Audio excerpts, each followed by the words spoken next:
Living on the edge, danger below, sinkholes hit close to home. The Boonville School District debates on how to handle the investigation into a controversial stunt. The Columbia Police Officers Association is proposing adding more officers without raising taxes. KOMU-8 News at 9 starts now. Live from Studio 8A, coverage you can count on in high definition. This is KOMU-8 News at 9. More police officers, but no new taxes. That's the idea one group proposed tonight. Good evening, I'm Brittany Pieper. And I'm Jim Rake. Thanks for joining us. The Columbia Police Officers Association made the suggestion. It's a stark contrast from the property tax increase proposal Mayor Bob McDavid made just last week. To refresh your memory, the mayor's proposal includes a 20-cent property tax increase. The funds would allow the department to hire 35 new officers. Citizens would vote on the tax increase this November. Tonight, the Officers Association told the public how to hire more officers without raising taxes. KOMU-8's Emily Hauger was at the meeting and she is live with details. Emily, what did the association decide? The CPOA Executive Director presented many handouts tonight like these, showing the public support for more public safety in Columbia. Now, this handout shows that 90% of people who responded to the City of Columbia's survey say public safety services are the most important thing for the city to provide.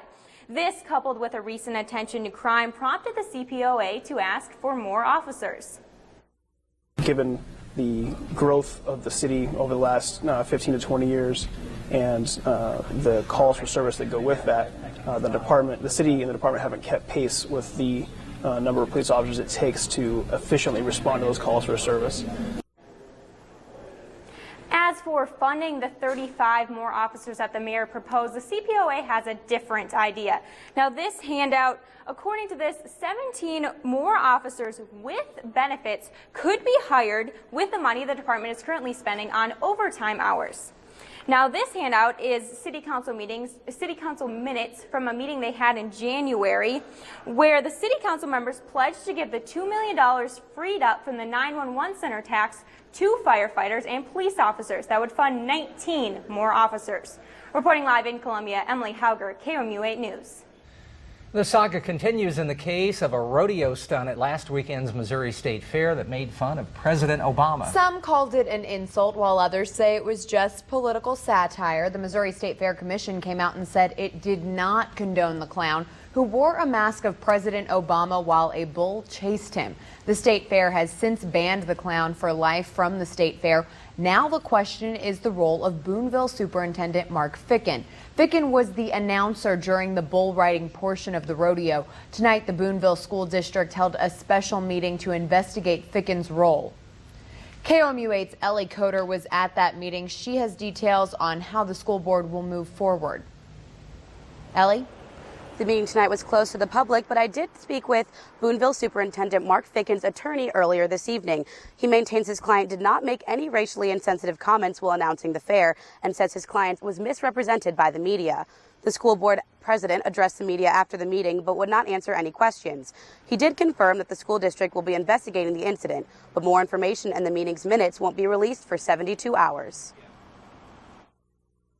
They are still convening, and appropriately so, for the purposes of looking into what happened and to make sure that their employees, be it my client, the superintendent of the school district, or anyone else, did not play any role in this that was problematic or would cast the district in a bad light. The school district says it does not tolerate racially inflammatory statements by its employees. It says appropriate action will be taken if it is discovered Ficken did in fact make the comments. Ficken resigned as president of the Missouri Rodeo Cowboy Association because it did not ban the rodeo clown he says made the controversial remarks. Reporting live from Boonville, Ellie Coder, KOMU-8 News. A Cole County jury found 22-year-old Drew Puckett not guilty of second-degree murder. He was charged in the shooting death of 28-year-old Caleb Crabtree. The jury agreed with the defense that Puckett acted in self-defense. The trial lasted just 2 days. Today, jurors heard testimony from the medical examiner, a friend of Puckett, and several Cole County Sheriff's deputies. They also heard recordings from an eyewitness and the defendant from back in September 2011 when the shooting happened. The prosecution argued Puckett initiated the violent encounter and could not claim self-defense. When jurors decided otherwise, the victim's family members say they were shocked. Caleb left behind 4 babies. He left behind a brother, a sister, a mother, aunts, uncles, cousins. He wasn't perfect, but he didn't deserve to die.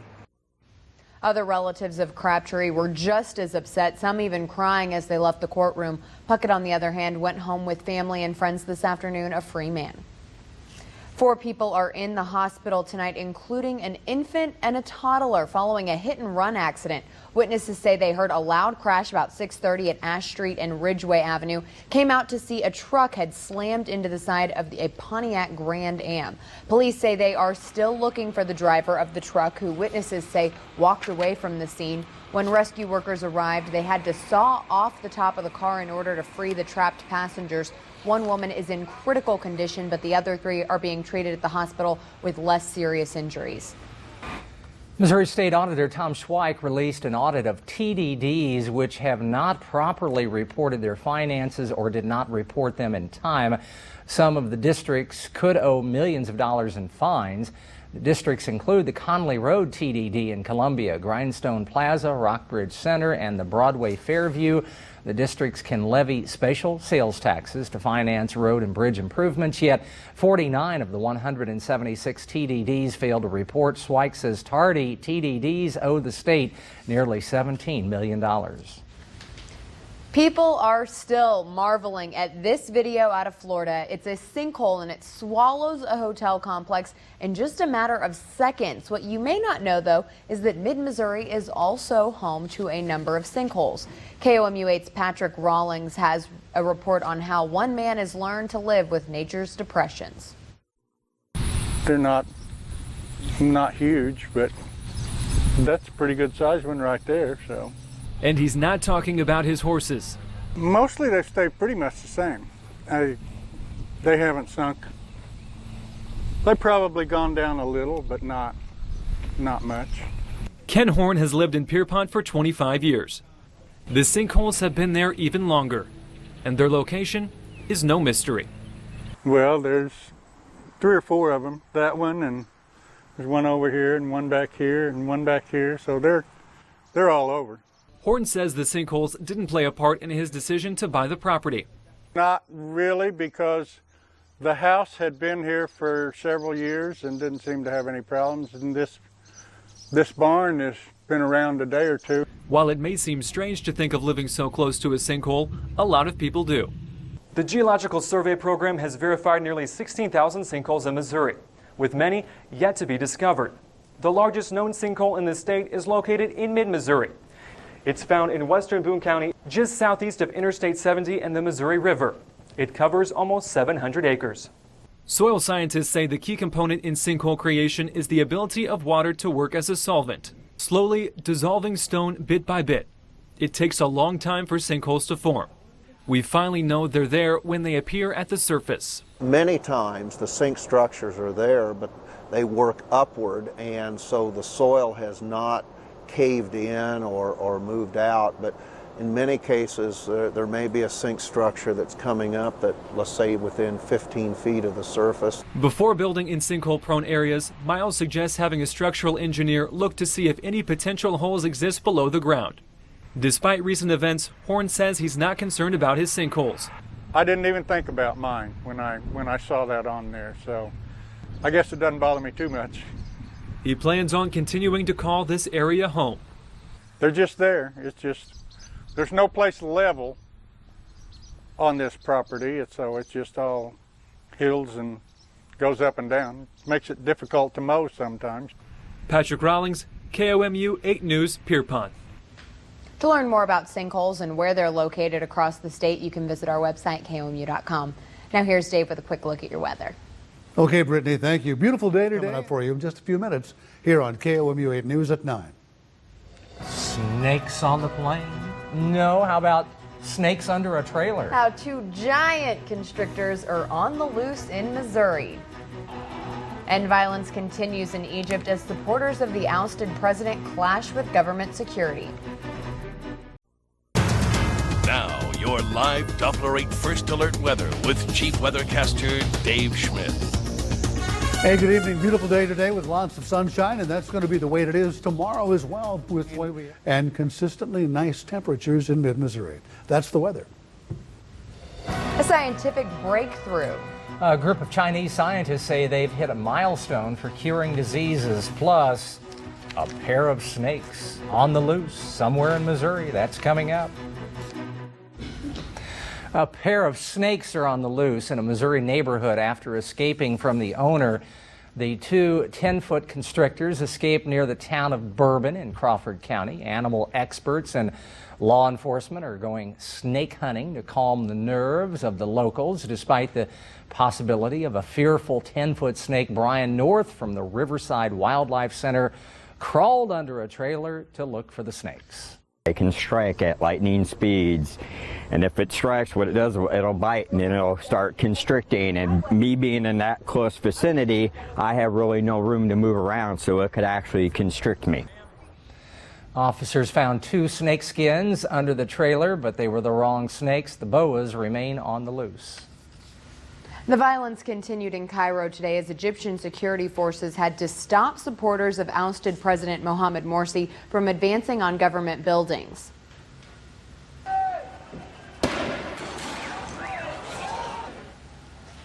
You can see in this video that some scuffles broke out between the supporters and security forces. To make matters worse, this morning a rocket was fired from the Sinai Peninsula, which is Egyptian territory, toward Israel. The firing is a sign of renewed tension and violence on the Egyptian-Israeli border.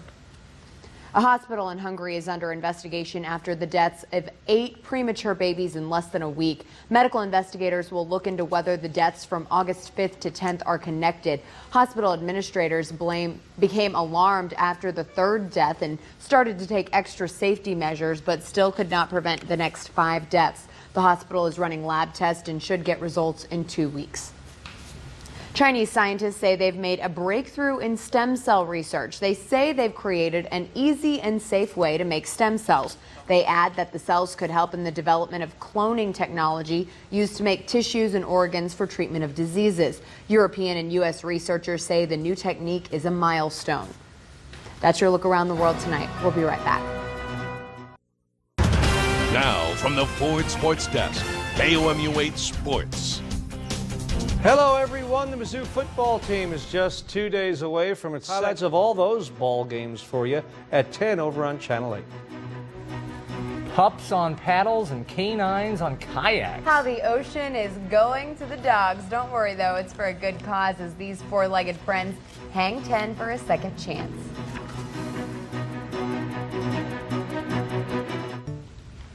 Welcome back. We are taking a look at Key Largo, Florida, and we've got pups on paddle boards, canines on kayaks. It's called Yappy Happy Hour. Most of the dogs are up for adoption and are helping to raise funds and awareness for a Florida Keys pet rescue. The goal is to help the dogs escape previous rough lives and find a forever home. Oh, I get it. And boy, do I have a forecast for you. Check this out. Mostly clear tomorrow morning. Sunrise, 57 tomorrow afternoon. About like today. Clear skies and 78 degrees. He needs to do the pet corner. Right? That's Dave's. Right? Dave is the star. It's got your name written